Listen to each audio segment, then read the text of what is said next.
আজ থেকে মাস দুয়েক আগে একটা খবর দিয়েছিলাম যে ভারতের সিক্রেট এজেন্সি র এই মুহূর্তে পিওকের ভেতর একটা কভার্ট অপারেশন চালাচ্ছে, যেখানে উদ্দেশ্য ছিল গিলগিট বাল্টিস্তানের ভেতর থেকে পাকিস্তানের বিরুদ্ধে যুদ্ধ ঘোষণা করা। এখানে কিন্তু ভারত এক্স্যাক্টলি সেম কাজ করছে যেটা আমেরিকার সিআইএ বাংলাদেশের ভেতর করেছিল। যদিও সেই সময় এটাকে প্রুভ করার জন্য আমার কাছে কোনো ফিজিক্যাল প্রমাণ ছিল না এবং আপনাদের মেজরিটির দাবি ছিল এটা একটা ফেক নিউজ। বাট ফাইনালি খুশির খবর চলে এসেছে। এটা পাকিস্তানের সবচেয়ে বড় আর জনপ্রিয় মিডিয়া ডনের রিপোর্ট, যার মতে পিওকের ভেতর যে গিলগিট বাল্টিস্তান রয়েছে তার মেন রুট কারাকোরাম হাইওয়েকে সম্পূর্ণ টেকওভার করে নিয়েছে ওখানকার সাধারণ মানুষ। এই মুহূর্তে এখানে পরিস্থিতি এতটাই খারাপ যে চায়না আর পাকিস্তানের মধ্যে যোগাযোগ করা বা ট্রেড করার যে মূল রাস্তা ছিল এই রোড, যা অ্যাকচুয়ালি সিপেকের অংশ, এখন ওটাই ওখানকার সাধারণ মানুষ দখল করে বসে পড়েছে। ফলে স্বাভাবিকভাবেই এই রাস্তার দখল নিতে কয়েকশোর বেশি ট্রাক, যেগুলো পাকিস্তান থেকে চীন যাচ্ছিল অথবা চীনের তরফ থেকে পাকিস্তান আসছিল, সব আটকে গেছে। আর বলতে পারেন যে পাকিস্তান আর চীনের সিপেকের রুট এই মুহূর্তে সম্পূর্ণ বন্ধ। পাকিস্তানের এক মিডিয়ার রিপোর্ট অনুযায়ী এখানে জাহুর আলী নামক এক লিডারের নেতৃত্বে মোটামুটি কয়েক হাজারের বেশি প্রদর্শনকারীরা রাস্তায় নেমে পড়েছে। ওদের তরফ থেকে পাকিস্তানের বিরুদ্ধে প্রোটেস্ট করছে। ইন্টারেস্টিং ব্যাপার হলো এই প্রদর্শনের কারণ কি? তো অফিশিয়ালি যেটা পাকিস্তান রিপোর্ট করেছে, ওরা বলছে যে এই গিলগিট বাল্টিস্তানে কোনো রকম ডেভেলপমেন্ট তো হয়নি, উপরন্তু ওরা এই মুহূর্তে কোনো বিদ্যুৎ সাপ্লাই পাচ্ছে না, গোটা এরিয়া অন্ধকারে ডুবে রয়েছে এবং পাকিস্তানের সরকার লাগাতার ওদের রিসোর্স চুরি করে চীনকে বিক্রি করছে। কিন্তু তা সত্ত্বেও পিওকের জনগণ এর থেকে কিছুই লাভ পাচ্ছে না। এর বিরুদ্ধেই কিন্তু ওখানকার জনগণ একজোট হয় আর ডিসাইড হয় এই এরিয়ার একদম ওপরের অংশ, যার নাম হুঞ্জানগর, যেটাই ম্যাপেও দেখতে পাচ্ছেন, এটা কিন্তু মূলত তিব্বতের সাথে পিওকের বাকি অংশ আর পাকিস্তানকে জুড়ে রেখেছে। তো সেটাই এই প্রদর্শনকারীরা আটকানোর প্ল্যান করে। এটা যেহেতু পুরোপুরি পাহাড়ি এলাকা, তাই যাতায়াতের তেমন কোনো উপায় নেই। একমাত্র কানেকশান হলো এই কারাকোরাম হাইওয়ে, যেটা সিপেকের আন্ডারে তিব্বত থেকে পিওকের ভেতর দিয়ে পাকিস্তানে চলে গেছে। তো ওরা এই হাইওয়েকেই দখল করে নেয় এবং পুরো রুটকে ব্লক করে দিয়েছে।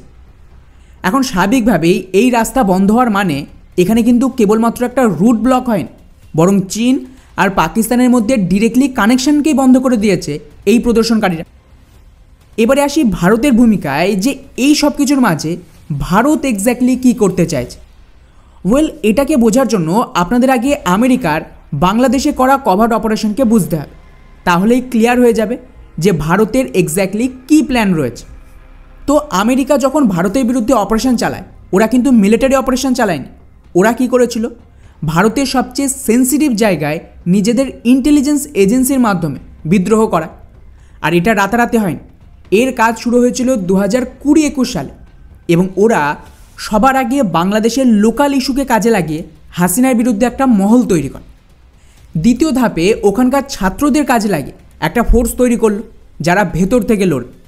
এবং যখন এই পুরো ফোর্স রেডি হয়ে গেল, ওদের একটা ইস্যু দরকার ছিল যাকে কাজে লাগিয়ে সাধারণ মানুষকে রাস্তায় আনা যায়, আর তারপর আমেরিকা নিজের অপারেশন চালায়। এই কারণেই বাংলাদেশের অপারেশনের তৃতীয় ধাপ ছিল একটা ইস্যু তৈরি করা, যার আন্ডারে ওরা কোটা আন্দোলন শুরু করে। আর যখন এই আন্দোলন পিকে পৌঁছয়, এটাকে আমেরিকার তৈরি এই লোকাল ছাত্র সংগঠন টেক ওভার করে নেয়, আর এটাকে কাজে লাগিয়েই তৈরি হয় আমেরিকার রিজিম চেঞ্জ। অর্থাৎ যা কিছু হলো সেটা বাংলাদেশের জনগণই করেছে, আর আপনি মাস লেভেলে দেশের জনগণকে জেনোসাইড তো করতে পারবেন। ফলে ইভেনচুয়ালি শেখ হাসিনাকে এখান থেকে সরে পড়তে। এবার এটাকেই পিওকের পয়েন্ট অফ ভিউ থেকে দেখুন। 2023 সালে, মানে আজ থেকে প্রায় 2 বছর আগে, আমাদের রিটায়ার্ড আর্মি অফিসার আর বিজেপির তৎকালীন কেন্দ্রীয় মন্ত্রী ভিকে সিং, যে বর্তমানে মিজোরামের গভর্নর, তো তার একটা অফিসিয়াল স্টেটমেন্ট ছিল যে একটু শান্ত থাকুন, পিওকে নিজে থেকেই ভারতের সাথে জুড়বে, তার কাজ চলছে। এটা 2023-এর সেপ্টেম্বর মাসের রিপোর্ট। এই বয়ানের ঠিক 3 থেকে 4 মাসের মধ্যেই গোটা গিলগিট বাল্টিস্তানে ভয়ঙ্কর প্রোটেস্ট শুরু হয়, যেখানে ডিমান্ড আসে আমরা ভারতের সাথে জুড়তে চাই।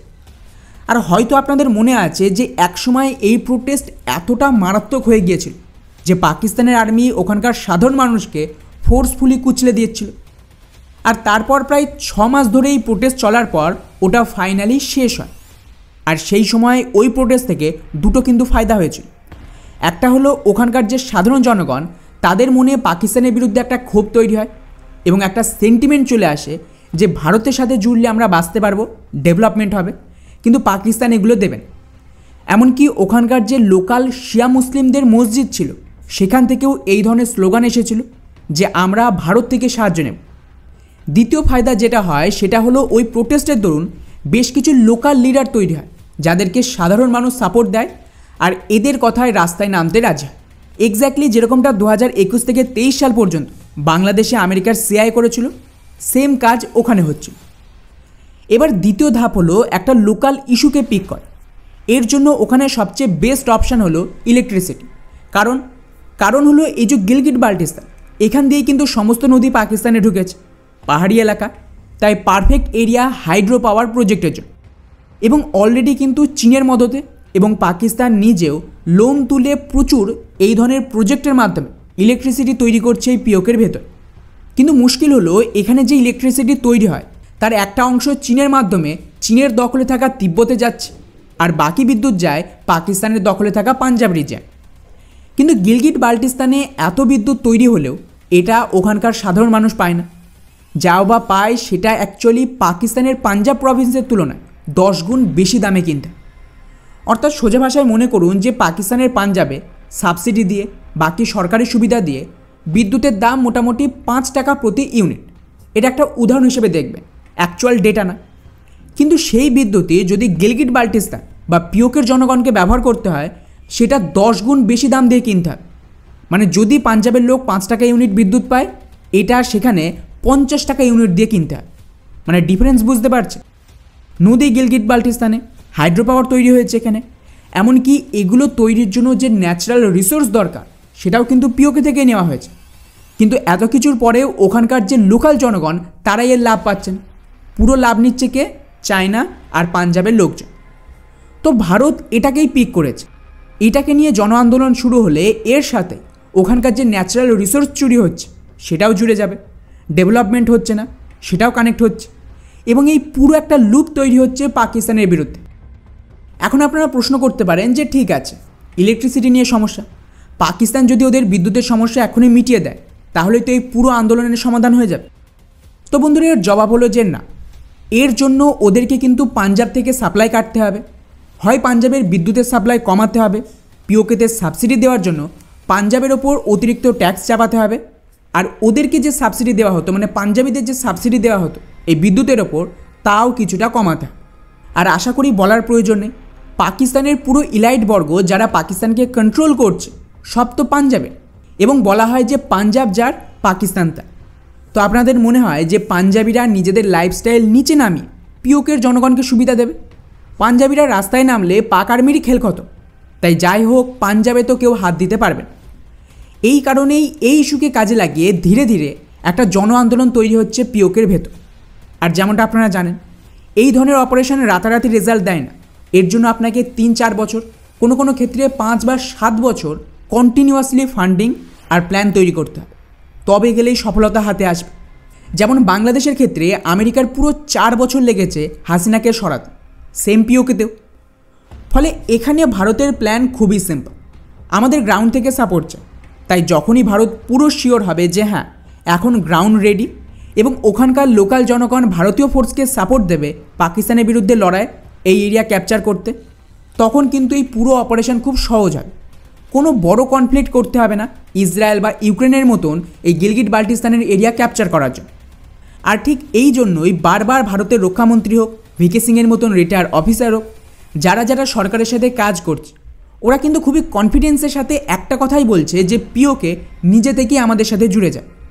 আর তার মানেই এটা দাঁড়াচ্ছে যে যখন গ্রাউন্ড থেকে সাপোর্ট আসবে তখন ভারতের কাজ হবে শুধুমাত্র পাকিস্তান আর্মির বিরুদ্ধে অপারেশন চালানো, যেরকমটা 1971-এ বাংলাদেশে হয়েছে।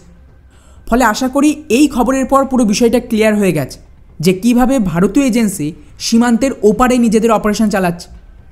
এখন দেখার বিষয় হলো যে এই আন্দোলন কতটা ভয়ঙ্কর রূপ নেয়। রিসেন্টলি আমাদের গৃহমন্ত্রী অমিত শাহ নিজেও একটা ইঙ্গিত দিয়েছে পিওকেকে নিয়ে। ফলে পরিস্থিতি পাকিস্তানের জন্য খুবই মারাত্মক হতে চলেছে।